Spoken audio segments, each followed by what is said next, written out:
इंदौर शहर में बीते कुछ दिनों से आगजनी की घटनाएं तेजी से बढ़ रही हैं। इन घटनाओं से जहां आर्थिक नुकसान हुआ है, वहीं प्रशासन के तमाम दावों की भी पोल खुल रही है। कई बार आग बुझाने के लिए दमकल की टीम 1 घंटे से मौके पर पहुंची, तो वहीं पलासिया स्थित इंडस्ट्री हाउस की 8वीं मंजिल पर लगी आग को बुझाने में दमकल की टीम के पसीने छूट गए।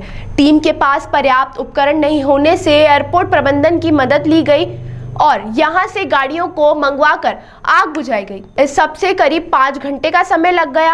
इन सभी घटनाओं के बाद अब शहर के अधिकारी नींद से जाग गए हैं और अब भविष्य में इस तरह की घटना दोबारा न हो सके, इसके लिए फिर से मंथन में जुड़ गए हैं। मंगलवार को collector Ashish Singh smart city कार्यालय में जिला प्रशासन, नगर निगम सहित अन्य विभाग के अधिकारियों के साथ बैठक की।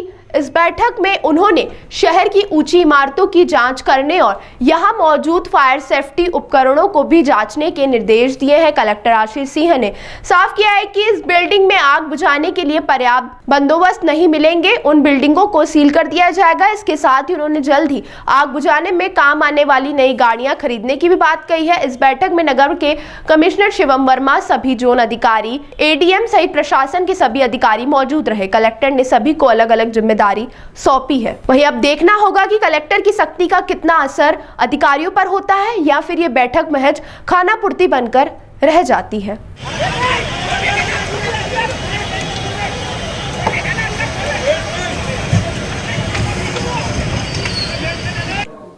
देखिए, आपदा प्रबंधन से संबंधित और ख़ास तौर पर अग्नि सुरक्षा से संबंधित ये बैठक आयोजित करी गई थी, जिसमें एसपी फायर के साथ साथ नगर निगम के सभी कर्मचारी और हमारे सभी एडीएम एसडीएम इसमें शामिल थे। विगत दिनों में भी यहाँ पर एक घटना हुई थी और पहले भी इस प्रकार की कुछ घटनाएं होती रही हैं। उससे सीख लेते हुए कैसे इस तरीके की जो घटनाएं हैं, ख़ास तौर पर जो अग्नि से संबंधित घटनाएं हैं, वो ना हों, और अगर ऐसी कोई घटना होती है तो किस तरीके से तत्काल हमारी टीम पहुंचकर वहां पर ऑपरेशन अपना कर सके, चाहे वो बुझाने का हो, रेस्क्यू ऑपरेशन कर सके। इस हेतु चर्चा करी गई है। इस चीज़ के 2 भाग हैं। पहले भाग में कुछ हमको नई मशीनों की आवश्यकता है और कुछ संसाधनों की आवश्यकता है, जिस हेतु निर्देशित किया गया है। जैसे जो गाड़ियाँ हमारे पास में पर्याप्त रूप से मौजूद हैं जो आग बुझाने के लिए हैं, लेकिन कुछ ड्राइवर्स की कमी है। तो कम से कम 10 ड्राइवर्स और कुछ उसके साथ जो हेल्पर लगते हैं, उनको तत्काल रूप से बढ़ाने के लिए इस बैठक में फैसला किया गया है। वो अगले 1-2 दिनों में हम लोग उपलब्ध करा देंगे। इसके साथ साथ कुछ नई गाड़ियों की भी ज़रूरत है हमको, खासतौर पर जो फोम टेंडर है उनकी आवश्यकता है। और हाई राइज के लिए कुछ जो बड़ी मशीनें आती हैं, हाइड्रोलिक मशीनें आती हैं, एक रेस्क्यू के लिए जो टर्न टेबल आती है, उसकी हम लोगों को आवश्यकता है। तो उस हेतु नगर निगम की टीम और एसपी फायर की टीम बैठकर डिसाइड करेगी कि कौन कौन से हमको गाड़ियों की तत्काल आवश्यकता है, और उसका प्रस्ताव हम लोग शासन को भेजेंगे। कुछ हमको आवंटन भी प्राप्त हुआ है, उससे खरीदी की प्रक्रिया को प्रारंभ किया जाएगा। तो कुल मिलाकर अगर ऐसी कोई घटना होती है तो उसके लिए हमारे पास प्रिपेयर्डनेस हो, हमारे पास में संसाधन, चाहे मानव संसाधन हो, चाहे मशीनरी के संसाधन हो, पर्याप्त रूप से हों, ये तत्काल सुनिश्चित किया जाएगा।